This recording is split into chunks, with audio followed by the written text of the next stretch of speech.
Un adolescent de 14 anys admet haver provocat involuntàriament l'incendi més gran de la història d'Israel. Durant 4 dies van arrasar tot el nord d'Israel, unes 5.000 hectàrees.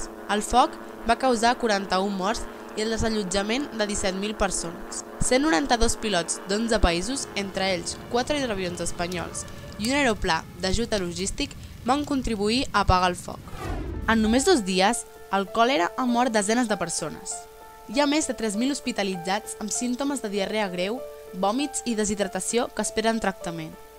A les portes dels hospitals, desenes de persones esperen ser ateses, però els serveis sanitaris no poden atendre tanta gent. El focus inicial de còlera va ser el riu Argonit, utilitzat per molta gent. La principal mesura preventiva és subministrar antibiòtics i distribuir aigua potable a la població. Sembla que les advertències no serveixen de res.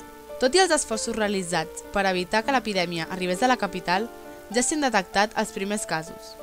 En aquesta ciutat viuen milers de persones en tendes de campanya després del terratrèmol devastador del mes de gener.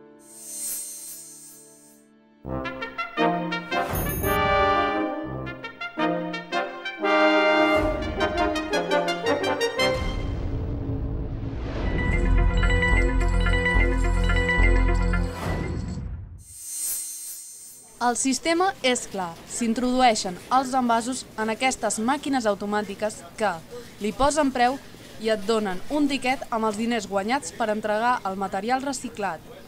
A la caixa del supermercat són abonats al comptat.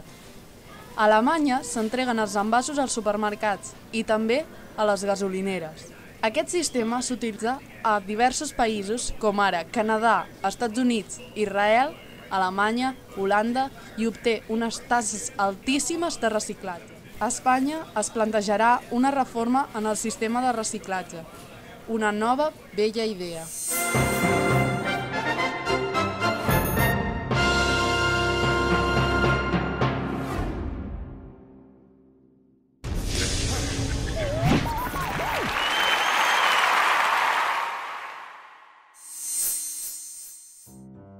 Mario Vargas Llosa, Premi Nobel de la Literatura d'enguany, assegura que està content amb el seu premi i que la seva major aspiració és seguir escrivint. La lectura és una forma de vida a destacar. Feia 20 anys que un escriptor de parla espanyola no aconseguia aquest premi. Parlarem ara dels Castellers, un col·lectiu que, el 16 de novembre, va ser declarat a Narvall Patrimoni Immaterial de la Humanitat per la UNESCO. La tradició castellera és habitual que passi de generació en generació en una mateixa família. Aquesta afició els obliga a entrenar-se 2 o 3 dies a la setmana. Felicitats a tot el món casteller!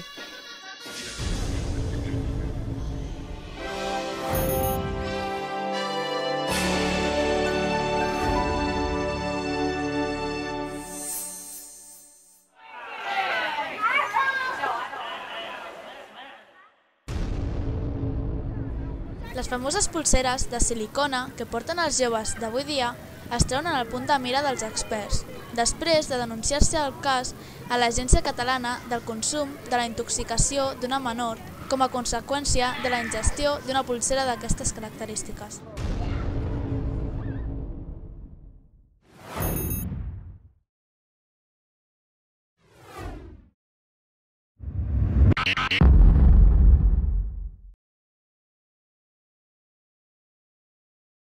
Des de fa 3 anys, un grup d'alumnes del nostre institut participa a la First Lego League, una competició a nivell mundial de construcció i programació de robots Lego.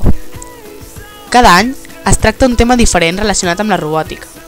Els participants han d'aconseguir realitzar una sèrie de proves encaminades a resoldre problemes mèdics. El nostre institut lluitarà per una plaça a la final d'Espanya el proper dissabte 18 de desembre. Nosaltres hi estarem allà donant-vos suport juntament amb tots els qui vulgueu venir. Esperem que els ho vagi tot molt bé. Molta sort, Èrides!